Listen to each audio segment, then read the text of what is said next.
All right, meanwhile, CVS and Walgreens pharmacy workers are protesting. They don't have a union, so this isn't a strike. But it is a walkout. It's happening all across the country. Now, the Walgreens, CVS are claiming, and Rite Aid are basically saying, well, I don't know what's going on. We don't have a problem. But pharmacy workers are calling in sick and walking off their jobs this week across the country, writes Michael Levison over at the New York Times today. The protest by non-union workers called Pharmageddon on social media, affecting CVS and Walgreens locations. They're quoting a pharmacist from Oklahoma City who used to work for Walgreens. His name is Blood Tenno. He says, pharmacies are not okay. Your local Walgreens and CVS and Rite Aid is not okay. It's a soup of danger with ingredients from companies who have lost the core belief of what we do, which is patient care and patient focus. And I think he's absolutely right. Louise and I have commented to each other many times about this in the last few years. It used to be you'd go to the pharmacy, the pharmacist knew who you were, they helped you with your prescription, they'd say, hey, you be careful, don't take this with that, those kinds of things. They gave service. They cared for their patients. They cared for, and they collaborated with physicians. Now they're basically robots. They're just, here I am, my job is to pass out pills. And this article in the New York Times, on Monday, the first of 3 planned days of walkouts, Mr. Jerominski said that, quote, thousands of stores were understaffed and 25 pharmacies closed in 15 states, including New York, Pennsylvania, Connecticut, Florida, Texas, and Illinois. Walgreens, however, said only 3 pharmacies out of 9,000 closed. And CVS said, we're not seeing any unusual activity.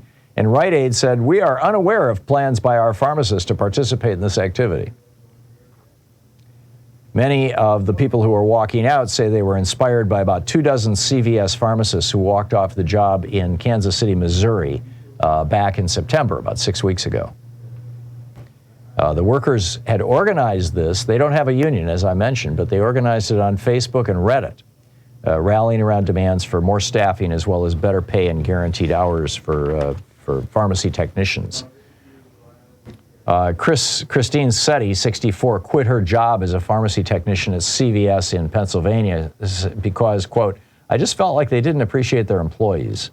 She said she had been 39 years on the job. This is a woman who's been working in this pharmacy for 39 years, and she was making $18.19 an hour. And basically working 2 jobs. And this is somebody who literally has your life in their hands. I mean, if she puts the wrong pills in the bottle and you take them, you could die. $18 an hour.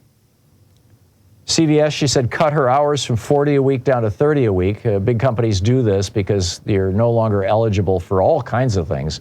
I'm not sure about unemployment, but you're certainly not eligible for, a lot of benefits that companies offer, like health care and things like that. IRAs, 401ks, et cetera. Rebecca Given, an associate professor of labor studies at Rutgers University, said it's a symptom of what we see in lots of areas of healthcare, which is that various kinds of healthcare providers are motivated by profit and revenue, and if they can squeeze staff costs, they do. You see this, she adds, in nursing as well. Staffing shortages really get into a vicious cycle where the more short-staffed you are, the harder it is to do the job properly, and that makes more staff frustrated and demoralized and more likely to leave. And so now you've got this, this dog chasing its tail kind of vicious circle or cycle where the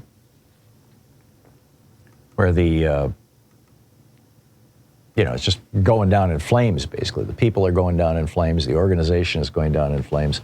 And the company, the CEO, the stockholders, the executive vice president, they're all sitting in their suites and their fancy offices with their $1 million paychecks and going, so what? Doesn't matter to us. We get our drugs through the mail, they would say.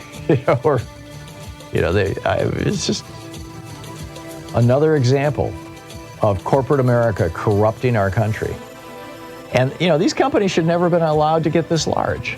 These are monopolies, essentially.